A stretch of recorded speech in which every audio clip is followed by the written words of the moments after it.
You're listening to the Winsight Podcast Network. Foodservice is playing a key role in boosting C-store traffic.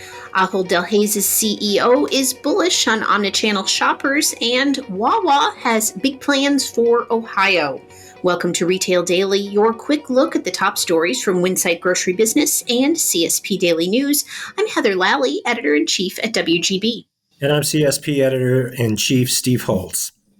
Supermarkets looking to boost their meals and prepared foods business might want to take a cue from convenience stores where higher quality food service is paying off in increased customer trips, new research from Acosta Group finds. Almost 30% of shoppers polled are making more C-store trips versus a year ago, and 92% said food and drink purchases are their chief reason for C-store visits.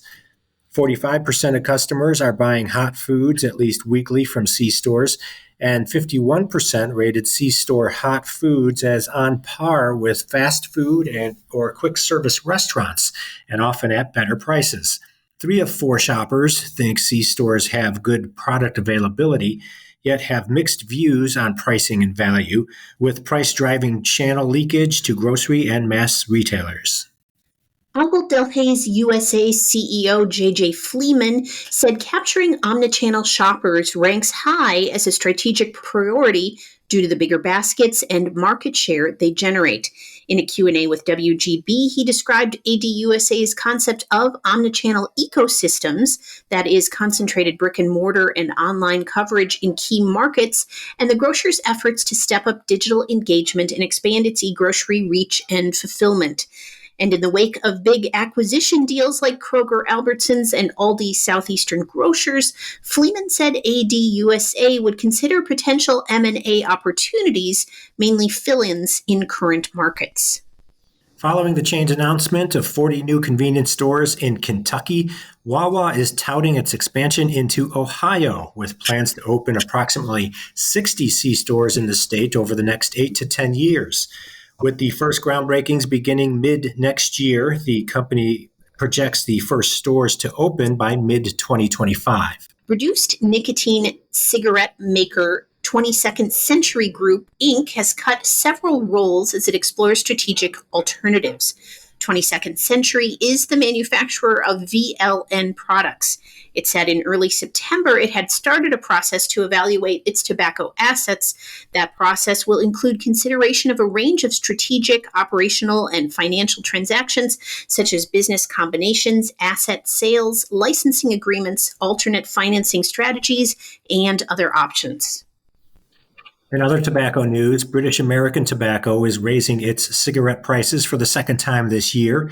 BAT is taking a cigarette list price increase of 15 to 25 cents per pack on Newport cigarettes, a 15 to 40 cent increase on Camel cigarettes, and a 15 cent per pack increase on Pall Mall Box, in addition to other increases.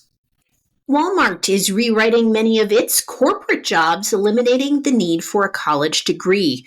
The retail giant said meeting job qualifications can come in the form of higher education or through previous experience, and both are equally important. Walmart also said it is simplifying the ways in which its workers can earn college degrees for those roles that still require them. Following a 2-week pilot, retailer H&S Energy Products in California has integrated Lotto Shield's lottery management system across its network of 165 stores.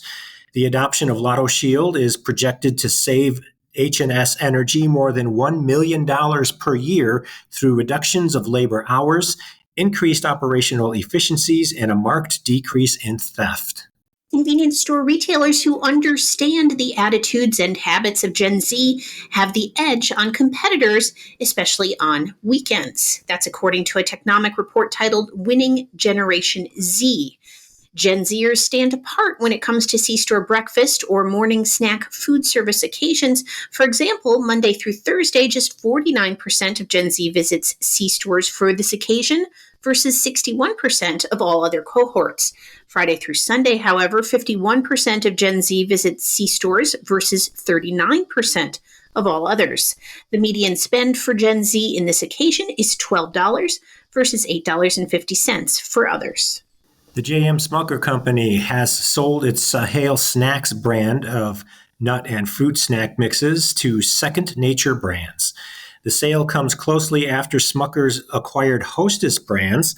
The approximately $34 million all-cash transaction will include all trademarks and the company's leased manufacturing facility in Seattle.